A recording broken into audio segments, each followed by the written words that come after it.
If you've been through a marriage breakup, then you know that divorce and estrangement go hand in hand. Divorce is hard and complicated. Relationships suffer.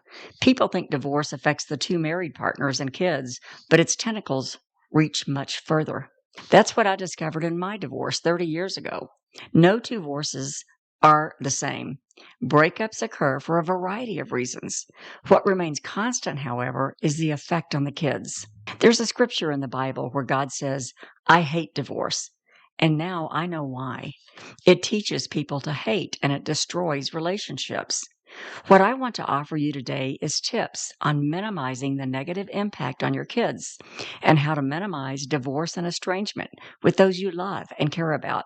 You may look back at your divorce and wish you had overseen it differently. I sure do. But don't beat yourself up. There's hope.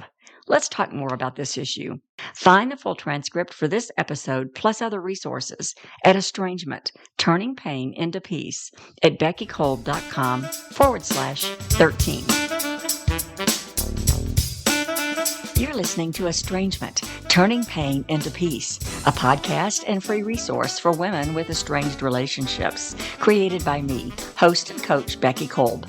My superpower is to help you turn your emotional pain into peace by conquering guilt and shame, rebuilding self-confidence, and developing healthy boundaries. I've dealt with estranged relationships most of my life and know both the pain and the peace. Subscribe to this podcast so you don't miss a thing. Now, let's dive into today's episode. Divorce is a deep, personal decision that people make. The number of divorces has dramatically increased over the years, and unfortunately, kids are often the ones left reeling. And often, the split married couple are burdened with guilt and shame. That, too, affects all your relationships. My goal is that the tips I offer today will help minimize both. And if the divorce has already occurred, these tips will help you navigate back to a healthy environment for you and your family. Whatever the cause of the breakup, others will want to interject their assessment and judgment. They'll lay blame on one of you and they'll take sides. Expect that. It's part of the process. What you need to know, whether you initiate the divorce or not, is there is always a buildup beforehand. It takes two to make a great marriage and two to break it up. Now, you may be thinking, but he or she had the affair or became an addict. And that's true in some divorces. But what led to the affair or the addiction? That's what people don't take time to think about. I know people whose marriages have survived infidelity and other heavy issues, but too often that trust is hard to earn back. In a divorce where kids are involved, the priority should be their needs. And I know all too well how difficult that can be when you're amid conflict and painful emotions. Tip number 1 is avoid playing the blame game. Accept that both parties contributed to the breakup. Whether you are the initiator or the other, you'll feel intense emotions, and that's understandable. You'll want to lash out and lay blame. Choose a close friend or two that you can confide in and remain tightly lipped to others. As a family member or friend of the divorced couple, you have opinions about it too, but you really have no idea what took place behind closed doors. Certainly support your friend or family member who's going through it, but do your best to avoid bashing and judging. What that hurting person needs more than anything else is someone to listen and love them through it. If you're the one directly involved, as painful as it is, try to keep an open mind about the decisions and actions that led to this point. Feel the emotion, but don't let it consume your every waking moment, especially when you have kids involved that are watching both parents carefully. This part of the breakup is often where divorce and estrangement begins to take root. Kids take in so much, but often don't let it out. This is true regardless of their age, and it's damaging for them to hold their emotions inside. You may think they're managing it well, but based on my experience, they're hurting. They may not want to say anything for fear of upsetting one of you. Their feelings and well-being must come first if you're going to get through this painful process in the healthiest manner. Tip number 2, family and friends are well-meaning, but you're the ultimate decision maker.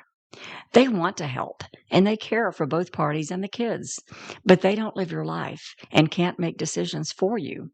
Listen to their input, consider their suggestions, and then make the best decisions for you and your family, even if it's different from the input you received from them.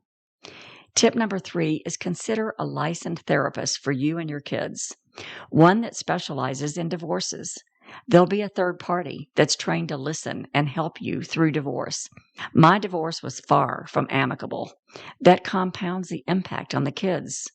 I wish that I had managed our divorce differently. You may feel similar. Even post-divorce, you can get back on track in a healthy manner with your life and your kids. Avoid bashing the other parents. Kids don't want to hear you speak negatively about the other.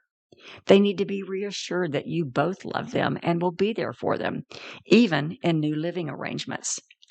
Whether you're considering or amid a divorce, you can learn from my mistakes with the tips I offer. If you're post-divorce, work on healing for you and the kids, and don't beat yourself up. Explore the tips offered and get yourself and your family back on track. Finally, realize that kids may suffer for longer than you think they should. Understand where they are and help them as long as it takes. Avoid being too busy with your new life to spend time with them and give them the reassurances they need. Now, expect estrangement. I don't know of very many people who come through a divorce unscathed in terms of relationships. The divorce wasn't just between you and your ex. There was also a divorce from the in-laws and your friends as couples. Your in-laws will support their child. Hopefully, your family will support you. Remember, they loved you both, and they're hurting from loss of relationship too. And they care deeply about their grandchildren.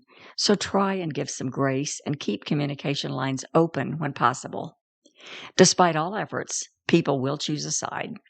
While they don't have to accept one and reject the other, that's typically the case. Try not to take it personally. You'll both need your own support. A dear friend once said during her divorce that relationships were like a set of teacups that represented relationships. At the divorce, the teacups were tossed into the air, and you're just waiting to see what happens when they come down. Some will be shattered, others chipped, and hopefully some will remain intact. The interesting part is you won't know the result until after the divorce.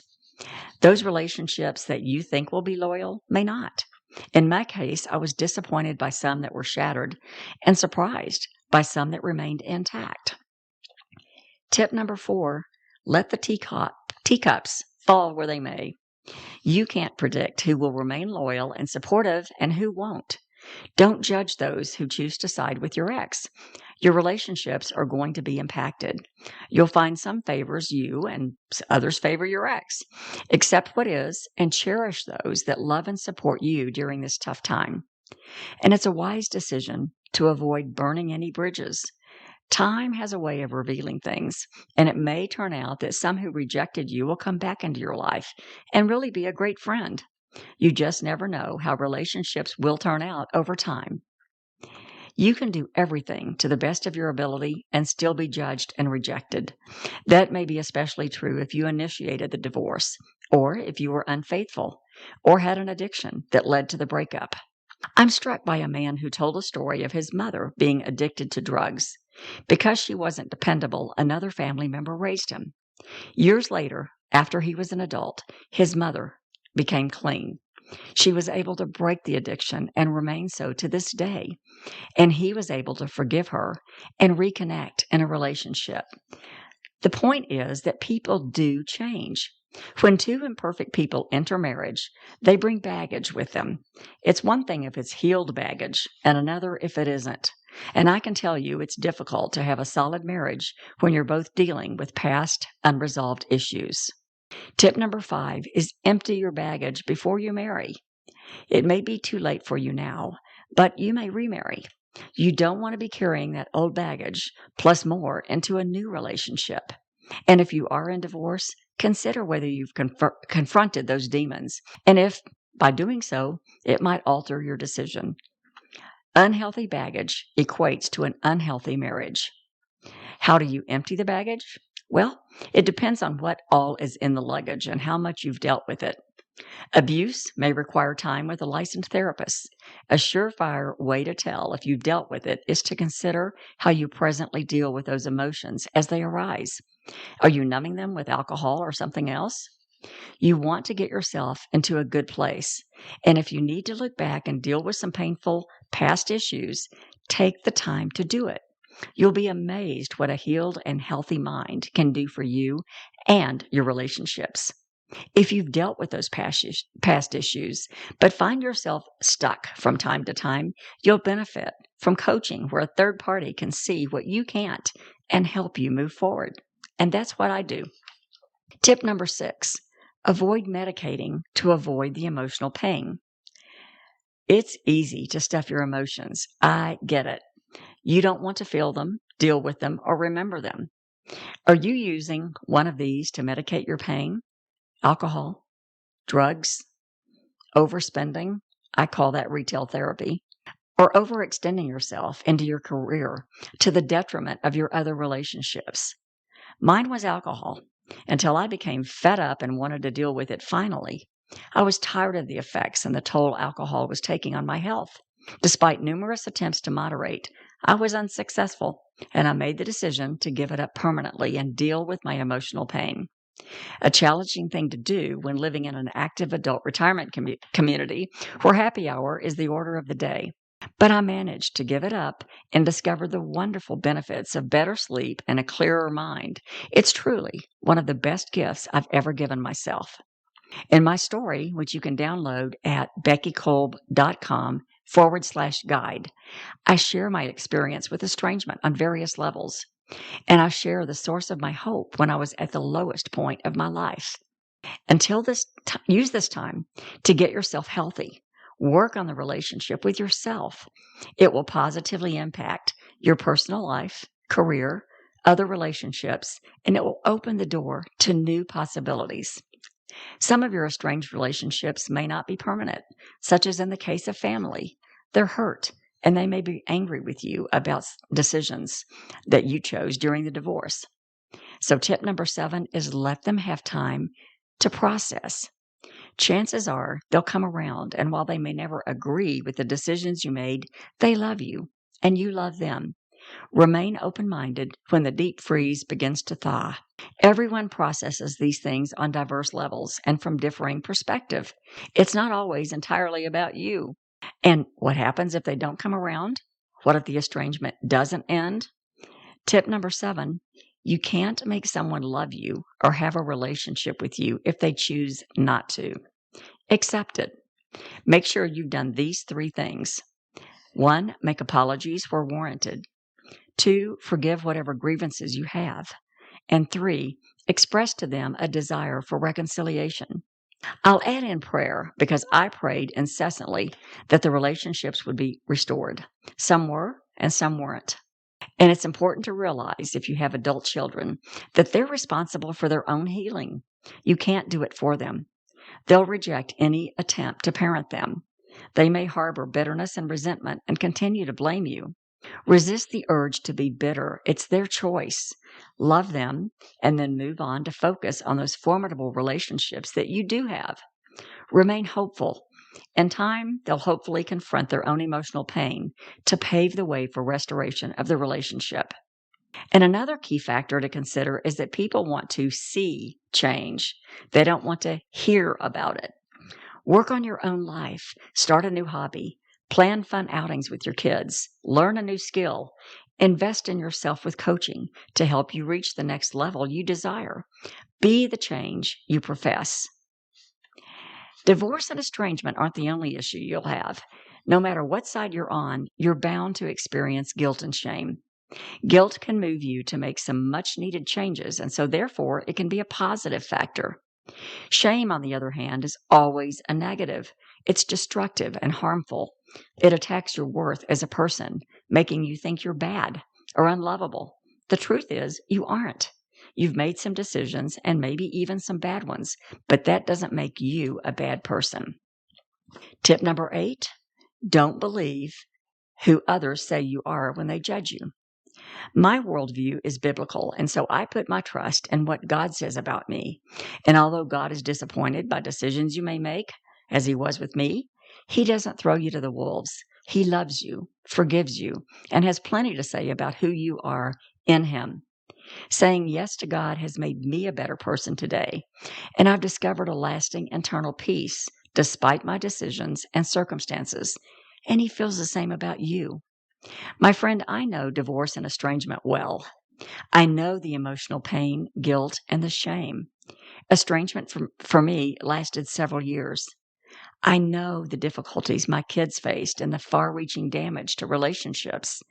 I know what it did to them and to me, and that was a source of guilt and shame for me for a long time. You can look back and wish you had done things differently, or you can realize that you did your best at the time and focus on how to heal your pain and work on restoring broken relationships. Remember, guilt spurs you into recognizing something and taking action to do something about it. Shame condemns you and says you're a terrible person. Use this time to get healthy emotionally, physically, and spiritually. There's no better gift for you and your kids than to spend the time you need to improve yourself.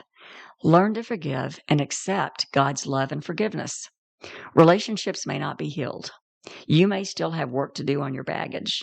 You may still wrestle with guilt and shame, but you don't have to. And until you figure out a way forward, you'll remain stuck. I know you want to move forward. I did too. And I want to tell you that it's possible, and you'll be glad that you did. Divorce is a complicated and emotionally charged decision with lingering consequences.